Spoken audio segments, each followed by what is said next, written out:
historia siniestra con el disfraz puesto. Fue lo único que dijo, cuando se le dio la opción de un último deseo. Atado de manos y con el rostro taciturno esperaba a que le acomodaran la soga al cuello, mientras intentó recordar cuando su padrastro, disfrazado, solía buscarle juego en las noches. Por aquel entonces era muy pequeño y no comprendía muy bien por qué ese hombre, inmerso en ese juego de las cosquillas, le tocaba todo el cuerpo y sobre todo la entrepierna. Más adelante habría que incluir la desnudez en aquel juego extraño, al que él terminó acostumbrándose, pensando equivocadamente que eso era amor paternal. Muchos años después, cuando descubrió la verdad, se sintió enajenado y perturbado. Era inverosímil haber creído todo ese tiempo que ese hombre era gentil con él porque lo amaba, y que sus caricias atrevidas eran intangible muestra de ese amor. Lleno de furia lo alcanzó en el sofá, por detrás, le rodeó el cuello con una cuerda y apretó fuertemente, mientras lo sentía desesperado, lanzando zarpazos al aire y retorciéndose, buscando espantado una partícula de oxígeno. Aun cuando lo sintió yerto, continuó apretando obsesivo por unos segundos más, luego le dijo al oído: "Te amo, papá", y lo soltó para que su cuerpo terminara de derretir sobre el sillón. Se quedó solo en aquella casa grande, pues su madre había muerto muchos años atrás en extrañas circunstancias, y ahora solo le quedaba el cadáver pestilente, escondido en el sótano, de ese hombre que había dejado incómodos rastros por toda su piel. Hasta que un día empezó a hacerse amigo de niños humildes que caían bajo el sortilegio de su malévola amabilidad. Y con el tiempo empezó a llevárselos a su casa, para jugar con ellos, siendo él quien llevara el disfraz puesto ahora. Aquella pervertida pasión le duró algunos años sin ningún temor, hasta que una tarde se encontró en el periódico la noticia sobre otro niño desaparecido, entonces se llenó de zozobra y se encerró en su casa prometiéndose en no volver a sucumbir ante sus deseos carnales. Pero solo se pudo abstener algunos días, porque una maldita mañana tocó a su puerta un angelical niño, ofreciéndole en venta algunos chocolates. Intentó cerrarle de inmediato, pero cómo negarse ante esa candorosa y dulce voz. Lo invitó a pasar, ofreciéndole un vaso de leche con galletas. Adentro, observándolo comer, no pudo evitar recordarse a sí mismo en los tiempos cuando aún podía sonreír y creer que estaba en un mundo bueno, lleno de helados de colores, dulces infinitos y personas bondadosas.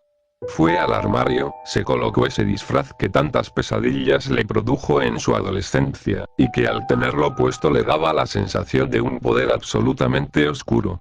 Regresó al sillón donde el pequeño ya había caído bajo el efecto del somnífero en la leche, y lentamente fue dejando que sus manos lo tocaran por encima de su ropa, como alguna vez su propio cuerpo fue manoseado, luego le fue quitando, una a una, las prendas, con una sutileza desmesurada como quien descubre una obra de arte que considera sacra.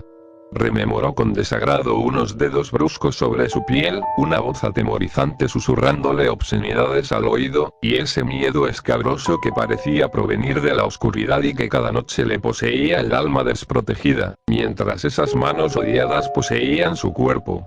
Por eso él siempre los miraba con odio cuando los ultrajaba, porque imaginaba en sus rostros, la cara de aquel hombre horrible que torció su destino para siempre. El niño se despertó somnoliento, se descubrió desnudo y se llenó de un profundo pavor al divisar ese extraño ser de orejas grandes que le acariciaba la entrepierna. Creyó que era una pesadilla e intentó dar un brinco exaltado, pero solo pudo moverse lentamente como si estuviera compuesto de un denso aire. Intentó gritar, pero solo alcanzó a balbucear suavemente algunas palabras, mientras sus oídos se llenaban de palabras impúdicas. Se horrorizaba cada vez más y su corazón se abrumaba con un terror indecible.